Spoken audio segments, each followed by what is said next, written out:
Hey, what's up, guys? Welcome back to my channel. Now, today is Ash Wednesday. I got up early. I went to church. I make sure, I got the ashes, right?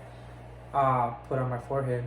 I like it, right? Because for me, I had been planning this for probably like about a month, right? Me and my lady, we have been saying, we would really like to get into fasting during the time of Lent, right? uh, and I feel like this was the seal, right? When I went and I got it in the morning, it's like the seal that I'm like, yeah, I'm gonna do this, right? I'm wholeheartedly committed. I've never done this before, right? Mind you, I've been a Catholic all my life. I've never done this. I've never practiced this. I would get the ceniza, right? But I just never would fast. So now, yes, indeed, I am gonna be fasting, starting from 10 at night, and I'm not gonna eat anything until 3 in the afternoon, um, and as well as drink anything. Right, I'm only gonna be drinking water. Nothing else. Am I gonna drink anything else besides water from 10 in the night, the previous night, right, all the way until 3 the next day, right, in the afternoon. I never knew it worked like that, right? My lady's the one that told me, yeah, that's how you're gonna be doing it. Like, you're supposed to fast prior to that or whatever. So I was like, all right. I took her word for it, and I'm like, you know what? I'm gonna be doing that. I think it's like 17 hours of not eating or something like that.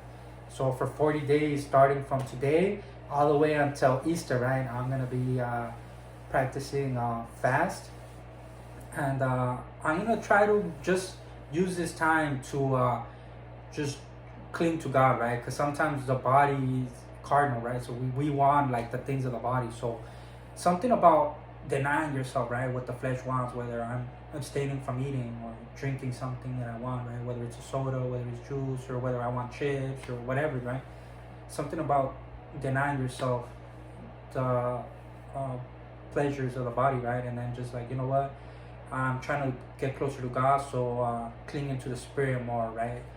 Which is what I'm gonna be doing. Is I'm gonna be reading my Bible more. I'm gonna be trying to pray more. And I know in the Bible it says, "Oh, do not, fast in front of everybody, disfigure your faces or doing that, right? So that nobody knows that you're fasting." But obviously nowadays, I feel like we're in a different age and time where, it's good because like that it could encourage other people, right? Like people might see this video and be like, you know what, I'm gonna go hopefully I'm gonna try to put this video up as soon as I finish editing it, or if I even edit it, or if I just let it run.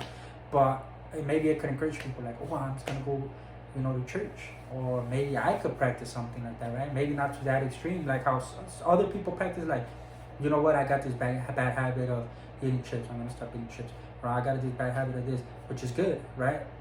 I would encourage everybody to, it's like a form of penance, right? Where it's like, for my sins, I'm giving up this, right? But I would also encourage people to do it like in a way of something spiritual as well, right? Whether they struggle with whatever they struggle with, right?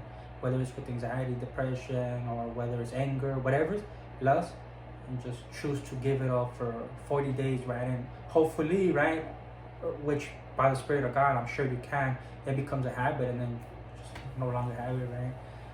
Now, fasting is scripture, right? It is in the scripture, right? It's not just something that we're taking out of the Old Testament and we're just, no, it's in the scripture. Jesus himself said, right? It says that when the disciples of John the Baptist were fasting, as well as some of the Pharisees, that some people came up to him and they told him, like, hey, John's disciples fast, the Pharisees fast, why don't your disciples fast? And he told them, can the friends of the bridegroom fast while they have the bridegroom with them? They're like, no. They're like, but a time is coming when the bridegroom will be taken away from them, and then in those times they will fast, right? So it's in the scriptures, right? It's not just something that we're just not, has no basis or no merit to it, right? And the 40 days that we practice fasting, right, and abstain from certain things, is actually for the 40 days that Jesus was tempted in the desert, right? He was in the desert fasting for 40 days, and it says he was tempted during the period of those 40 days, right, by the devil. Obviously he overcame him, but yeah, so that's where the 40 days comes from, right? Yeah, I'm just super excited, right? I'm ready to get the show on the road, right? I'm ready to really, because I feel like it's a thirst for God, right? Like, I'm just not relying on my body anymore. I'm just like strictly my mind, my soul, everything, my body is just paying attention to God, right? Which is his word, prayer to him, right, and just commune with him as best as I can, right. When I went to church earlier in the morning, it was a beautiful thing to see. Just a lot of people just going over there, right, and it's a beautiful thing.